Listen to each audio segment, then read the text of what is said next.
Hi, my name is Michael Stewart, and I'm a writer from Salford. I now live in Bradford. I've written 6 books, and what got me interested in writing was this chap here, who is Edgar Allan Poe, an American short story and poetry writer. And I was 10 years old. I had glandular fever. I was in bed for 10 weeks. I was very ill, and I had a book of poems about childhood, and there was a poem in there by Edgar Allan Poe called Alone. And that poem absolutely knocked me for six. It was like a bolt of lightning. And I tried to imitate it. I wrote a very bad copy of the poem. And that's really how I began writing. Although actually, I didn't get on with English at school. I enjoyed primary school, but secondary school, I was in the bottom group for English. I was expelled from school. I was excluded for a year when I was 12. But what that taught me actually is I discovered libraries. I went to the libraries near where I lived in Salford, and I got into reading and I got into writing, and I pretty much taught myself really by reading everything on the shelves. And my latest book is a novel called The Old Will. You can see that there, which came out in hardback a couple of years ago. This is the hardback. Paperback came out last year. And I'm just going to read you something from the beginning of the book. The book is about Heathcliff, a character from Emily Bronte's novel Wuthering Heights. And in Wuthering Heights, Heathcliff goes missing for 3 years. He runs away in a storm, comes back 3 years later, and he's a changed man. He is wealthy, he's educated, and he has a sadistic streak, which he didn't have before. And I've always been fascinated by that difference. And some years ago now, I began thinking about what could have happened to him during that time. And this is my answer. This book is my answer to those missing years. So my book begins almost minutes after he runs away. My book begins with him in the storm, railing against the world. And this is how it begins. You're walking through Butcher's Bog, along the path at Birch Brink, traipsing across Stanbury Moor to the Crowstones. Stunted firs and gaunt thorns, your only companions. Perhaps you will die out here, unloved and unhomed. There was the tale of old Tom, went out looking for a lost lamb, found a week on, icicles on his eyelids, half eaten by foxes. The ravens will eat out your eyes, and the crows will pick out your bones. The worms will turn you into loam. You've forgotten your name and your language. Mr. Earnshaw called you it when first he came across you. Mrs. Earnshaw called you brat when she first took you by the chuck. Starving when they took you in, they named you after their dead son.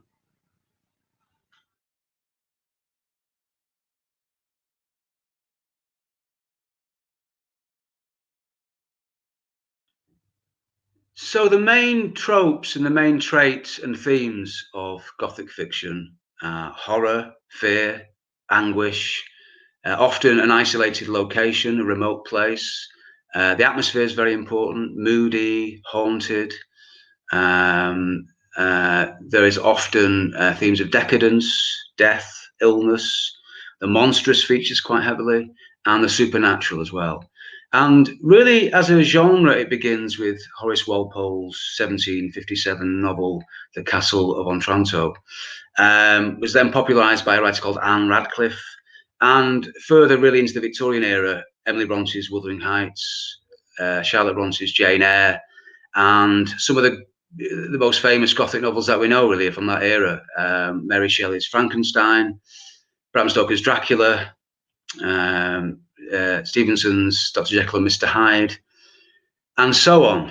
And yeah, those are the main writers and the main traits.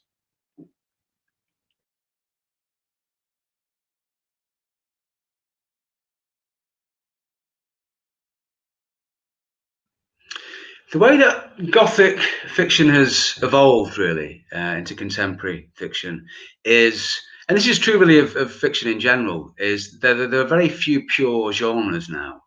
Most writing is what you describe as cross-genre.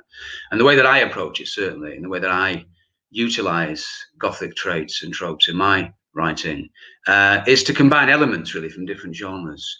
And crime, you get lots of crime writers using traits of Gothic fiction to create that atmosphere, that kind of unsettling, moody atmosphere, which works so well for crime stories as well.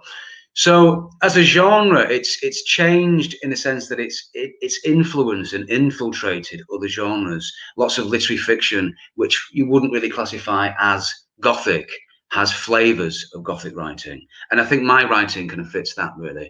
My first novel, King Crow, features quite heavily ravens.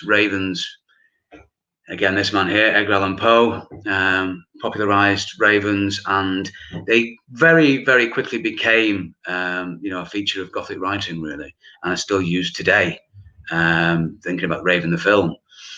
So yeah, I would say really over time, it's bled out into other genres, but it's very much part of and parcel of, and certain things like as well, the kind of apocalyptic fiction that's so popular, the kind of dystopian fiction that's so popular at the moment. If you think of something like Cormac McCarthy's The Road, it's literary fiction, it's dystopian fiction, but it has a very strong Gothic theme running all the way through it, I would say. It's almost a zombie movie in a way, even though it's about cannibals rather than the undead.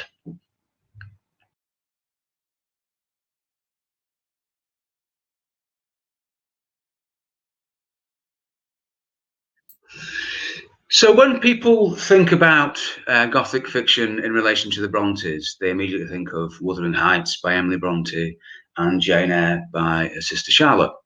The Tenant of Wildfell Hall, which is Anne Bronte's second novel, is less often thought about in those terms, really. And the way that it relates to Gothic fiction is it's almost critiquing some of the traits I mentioned. And subverting them to an extent as well. It's a book that begins a little bit like Wuthering Heights. It begins with a mysterious stranger and a kind of haunty, spooky house in a remote location.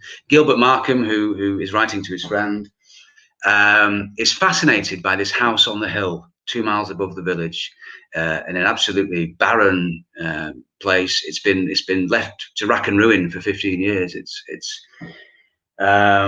a ruined hall, and suddenly this mysterious raven-haired woman appears and starts to live there. No one knows who she is, and like Lockwood in Wuthering Heights, he becomes fascinated and slightly kind of repulsed in a way by this place, and he goes to have a look, and he meets Helen Graham, she's calling herself.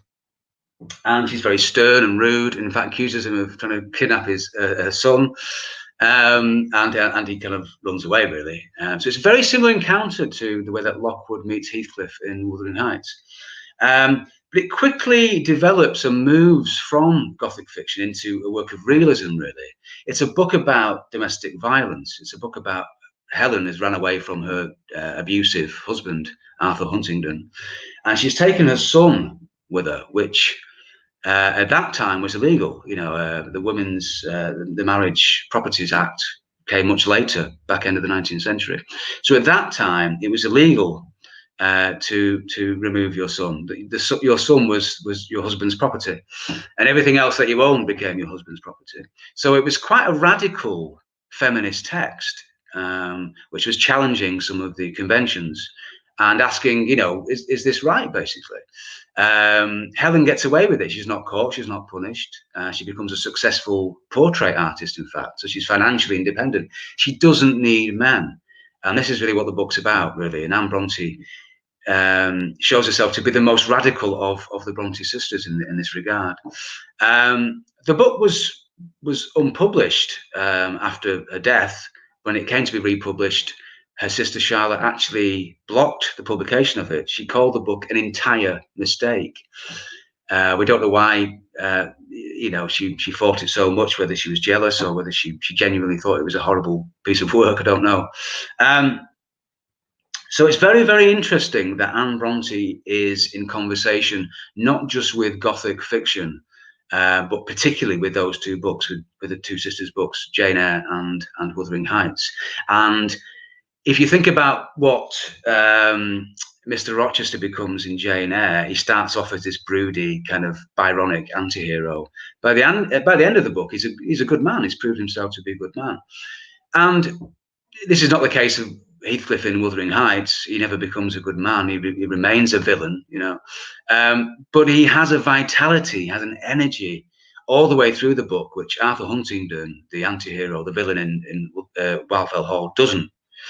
And also he has a backstory. Heathcliff has a backstory, which, while it doesn't excuse his behaviour and his violence, it does make sense of it. Where Arthur Huntingdon is a spoiled rich kid, essentially. He's an alcoholic, he's an abusive man, he is an inadequate human being, really. And Anne Bronte is critiquing that kind of masculinity and providing a kind of alternative in her own son. She brings up her son to be a kind of alternative to that form of masculinity.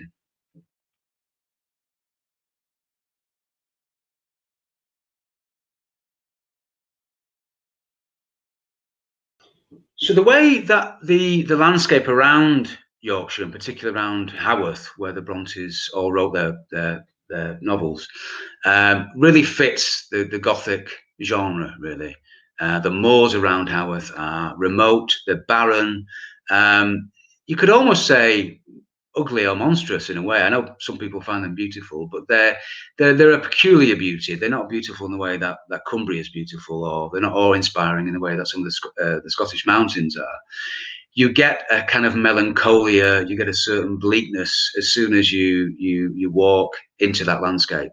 It's dark, it's bleak, it's cold, it's very often howling winds and driving rain. And it's almost a desert. There isn't a great deal up on those moors. There's a few gaunt thorns, a few stunted trees, there's heather and gorse. There isn't much wildlife. You might see a grouse, or you might see a meadow pipit. In the summer, you see curlews. In the spring, you see lapwings. But it's a very barren landscape, and it works very well to create that kind of isolated, remote, slightly kind of spooky atmosphere that we associate with the Gothic genre.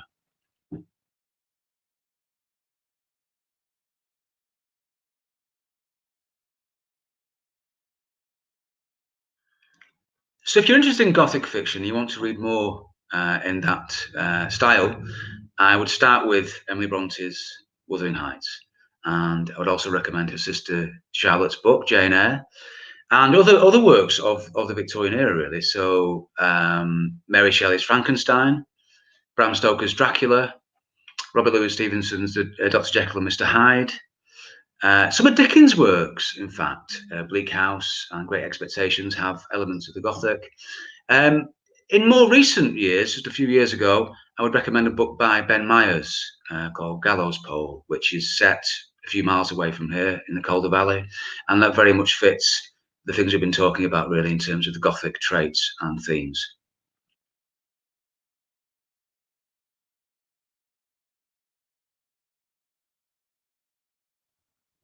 Okay, so we've been talking about Gothic fiction and the themes and the traits that characterize Gothic fiction. And I thought to end, I'd set you a little writing task. One of the things we talk about when we talk about creative writing is the show-tell balance. And you'll often hear the phrase show, don't tell. 3 words, but actually a huge concept to perfect and do well. So I'll give you an example of what I mean by telling. Jane felt scared. I'm just giving you a fact. Her emotion is that she's fearful. Jane felt scared. We can start to turn that into showing, and to dramatize that by adding detail. Jane's face went ashen. Her breath came out in ragged gasps. So I'm starting now to describe the way she looks, the fact that she's changing colour from the fear. I'm starting to describe the way that her breathing sounds, how that itself is different because of the fear. And we can then start to add further detail. We could have dialogue, perhaps, with more than one character, or she may herself, be talking. We can add details about the setting. Where is she? Let's think about the Gothic themes we mentioned. Often it's a haunted house or a derelict place or a lonely, isolated situation. So put your character in a Gothic location. It can be a contemporary place. It could be somewhere around Bradford. It could be an empty mill, an abandoned building. It could be a barren moor above Bradford. And think about how you're going to dramatize your character's fear through the way that you describe their appearance, their behavior, their actions, their reactions, their thoughts, and their feelings. And it's going to take you, a good paragraph or two to do that. So have a go and see how you get on.